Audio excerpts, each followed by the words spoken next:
میرے محبوب کے ایک نوجوان صحابی تھے، آقا کی بارگاہ میں بیٹھے، بڑا غریب شخص تھا، بڑا غریب حضور کا صحابی تھا۔ جب حضور کی بارگاہ میں آیا نا، اور آقا سے محو گفتگو ہے، اور بڑا غریب صحابی ہے مصطفیٰ کریم کا، اتنے میں جبریل امین حضور کی بارگاہ میں آئے اور یہ پیغام دیا کہ محبوب جس سے آپ گفتگو کر رہے ہیں نا، کل زور کے وقت اس نے دنیا سے چلے جانا ہے، کل یہ دنیا سے چلا جائے گا۔ حضور یہ کل زور تک کا مہمان ہے، یہ دنیا سے چلا جائے گا۔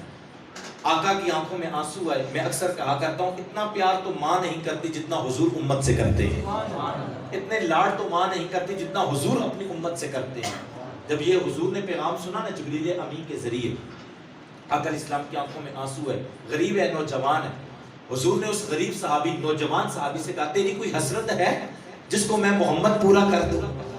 اس نے رو کے عرض کہا آقا ایک ایک حسرت بتاؤں تو جس پہ جان نکلتی ہے۔ آقا غریبوں کی کتنی حسرت ہے، یہاں تو عالم یہ ہے کہ غریبوں کی حسرتیں ہی تو حسرتیں ہوتی ہیں۔ حضور کس حسرت کا ذکر کروں اور کس کو نہ بیان کر پاؤں، ایک ایک حسرت کا ذکر کروں تو جان نکلتی ہے، دم نکلتا ہے۔ آقا رو پڑے تو میں سب سے بڑی تیری حسرت کیا ہے جس کو میں محمد پورا کر دوں؟ عرض کیا کہ میں تو اتنا غریب ہوں، جوانی تک پہنچ چکا ہوں، لیکن آج تک میں نے میٹھا نہیں کھایا۔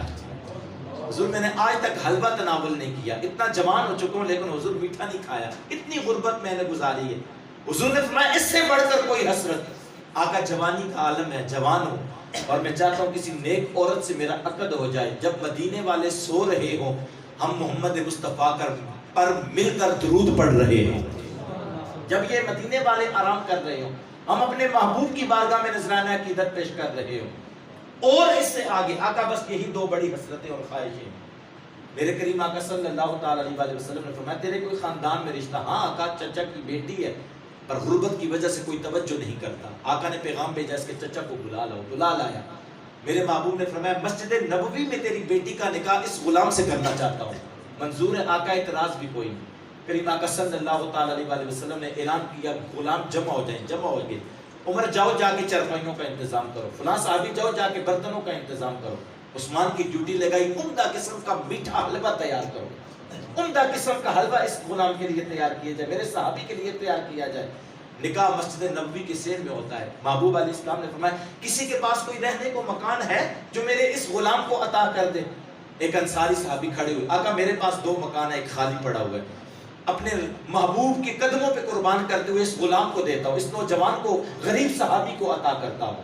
محبوب نے فرمایا دلہن اور بارات وہیں پہ لے جاؤ، عمدہ قسم کا جو میٹھا حلوہ تیار ہوا ہے وہ بھی اس کے گھر میں پہنچا دو۔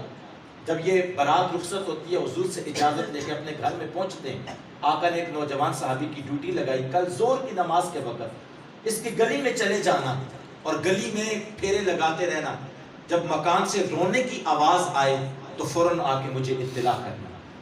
صحابی بھی چلے گئے، ادھر یہ بھی چلے گئے، صحابی زور سے عصر تک جو ہے وہ اس گلی میں ڈیوٹی دیتے ہیں، اور ہوتا کیا ہے کہ زور سے عصر تک کی ڈیوٹی ہوئی، اور عصر کی اذان جب ہوئی حضور کی بارگاہ میں آئے، آقا میں زور سے گیا تھا، عصر ہو چکی ہے اور وہاں پر تو خوشیاں خوشیاں ہیں، وہاں تو خوشحالیاں ہی برس رہی ہیں، رونے کی کوئی آواز محبوب میرے کان میں نہیں پہنچی، اور جب عصر کی اذان ہوئی تو میں لوٹ آیا کہ وہاں خوشیاں برس رہی ہیں۔ آقا حیران ہوئے، جبریل نے کہا تھا کل زور کے وقت رخصت ہو جائے گا، اور اس کی جو بڑی دو خواہشیں تھی میں نے پوری کر دی، تو وہاں سے رونے کی آواز کیوں نہ آئی؟ اتنے میں وحی خدا آتی ہے، محبوب حقیقت میں ہونا یہی تھا کہ اس نے زہر کے وقت دنیا سے چلے جانا تھا، مالک پھر ماجرا کیا ہے؟